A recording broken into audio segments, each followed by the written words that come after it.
Be me. 23, straight-ish girl, but honestly, think it'd be safer to assume lesbian. Always liked guys, but couldn't stop staring at women. Figured it was just admiration, or fashion envy. Then I kissed a girl at a uni party. Didn't feel like a fluke. Felt like static electricity turned liquid. A few months later, start dating Rachel. Gorgeous, confident, studied film and anthropology. Wore rings on every finger and talked about energy fields. Moved in together after 6 months. Small shared house in London with her friends. Quite aesthetic, kinda messy, full of plants and herbal tea. First week felt like the start of a Netflix miniseries. Girls walking barefoot, oat milk in every mug, lo-fi beats at 9 a.m. Except there was one guy, Cal, Rachel's ex. Still good friends, she said. Lived in the attic room and played guitar too much. Red flag, but I folded it into a paper crane. Told myself I was evolved. Open-minded. Girls don't cheat, right? That is such a guy thing because they have no self-control, LOL. First red flag, he made her coffee every morning. He just knows how I like it, she said. I said nothing. Second, I came home one night. Her door closed. Cal's voice inside, laughing. Door opened quick when I knocked. They were sitting apart.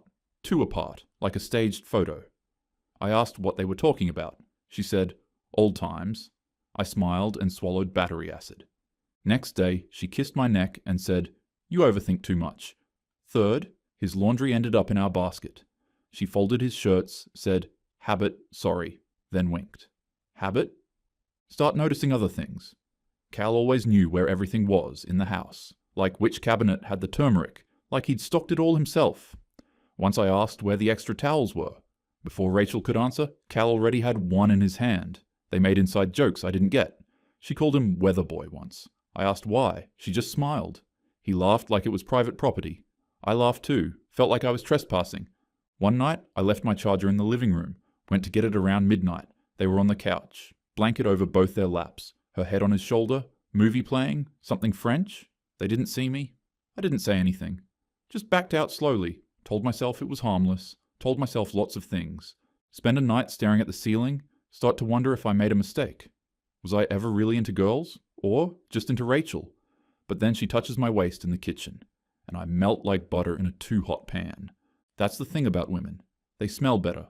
They move like they know you're watching. They speak soft, but hit hard. Dating men felt like building IKEA furniture with no instructions. This felt like ballet, until it didn't. Week later.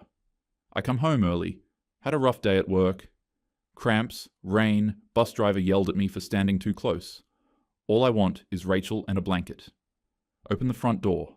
Hear music upstairs. Her playlist, the one with Bon Iver and Sadness. Walk up quietly, don't know why. Maybe I sensed it. Bedroom door cracked open. I peek. See her, see Cal. He's behind her. She's arching into it. My body freezes like it hit black ice. Takes full 10 seconds to breathe. Pull the door open. They freeze mid-motion. She gasps. He says nothing. Just stares like I'm a fire alarm he forgot to turn off. I don't scream. Just say, really? She stammers. It wasn't planned. Cal grabs a blanket.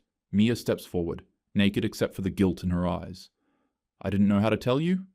Say, you just did. Walk to the kitchen, heart in freefall, sit down on cold tiles. She follows, wrapped in a towel, like that, covers it. You always knew there was history.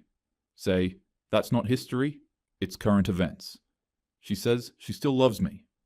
Cal walks by, doesn't look, just grabs a beer from the fridge, like he didn't just nuke my relationship. Funny how it's always guys like him, the ones who hang around exes as friends, like stray cats with no shame, and we let them, because we're told men don't matter in queer spaces, but they still break things. They still win. He didn't have to fight for her, he just had to exist. And now I'm the one packing, now I'm the mess. And he gets to stay. She says, I was confused. Say, you were horizontal. She says she didn't mean for it to happen. Say, you moaned his name. Long pause. She starts crying. I don't comfort her. Just sit there watching water leak from her eyes. Like maybe it'll wash the lies out. Pack my stuff the next day. She begs me not to. Says, he doesn't mean anything. Say, he meant enough to make you forget I existed. Leave the house with one suitcase and no dignity. Stay with my cousin for a week. Eat toast for every meal. Scroll Instagram and see Mia's story. Photo of her and Cal at a park. Caption, healing is non-linear. Throw my phone across the room. Text her, delete my number. She replies, you're overreacting. No response. 2 weeks later, she posts a reel, her doing yoga on the roof.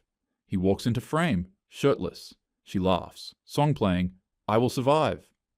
Block her, unblock her, block her again. House feels too quiet after that.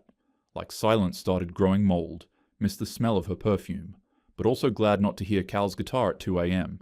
Start dreaming about that day again. But in the dream, she laughs at me, says, you thought being a girl meant I couldn't cheat? Wake up sweating, journal it. Realize how dumb I was? I didn't date a woman, I dated someone who happened to be one. Cruelty isn't gendered, and betrayal sounds the same no matter what voice says it. Start talking to my guy friend more. Weird how refreshing it is. No drama, no weird metaphors.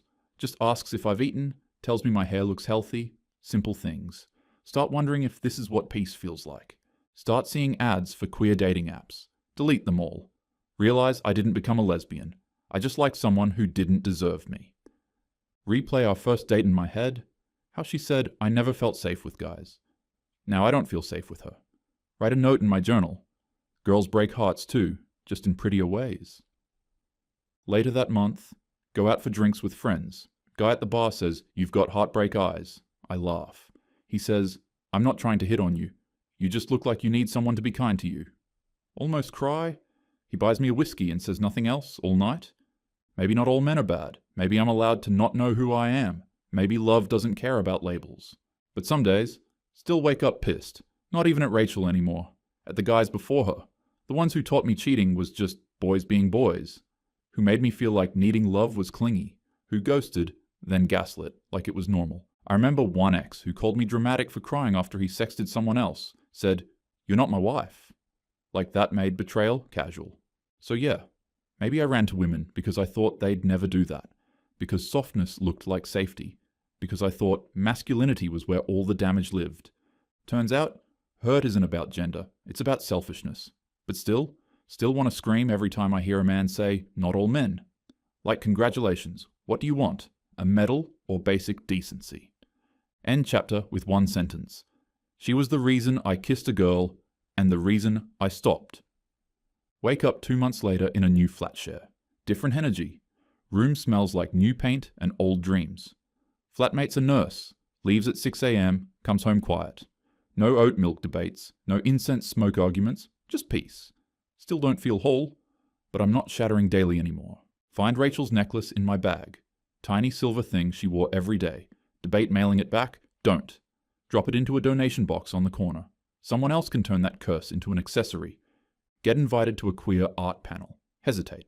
Go anyway. Sit in the back. Watch people speak about fluid identity and non-linear healing. Nod like I agree. Feel like I'm faking it. Panel ends. Wander the gallery. See an old friend from university. Sophie, bisexual, always neutral ground. She hugs me like she means it. Asks how I've been. Say, finding new furniture for my heart. She laughs, doesn't press. We end up getting drinks. Talk for hours. She doesn't mention Rachel until I do. Just says, that was messed up. I saw her story that week. I nod. Feels good to be seen without being analyzed. She tells me she's seeing someone, a guy. Looks at me like she's waiting for judgment. I just say, is he kind? She nods. That's enough. Mention how I saw my male co-worker bring in soup for a sick intern. Sophie says, wow, you never see that in our circles. I laugh. But deep down, feel that. Start noticing little things. Guys holding open doors, not weaponizing kindness. One even fixed my broken chair at work without a TED talk after. Weird how shocking it felt. Like, oh, this doesn't have to be complicated. Start messaging Sophie more. Not flirty, just soft. She sends me playlists. I sent her sunset photos from my walk. We don't label it, don't want to. Labels were what got me into that house. That role. That mess. One day, I see Rachel on the street.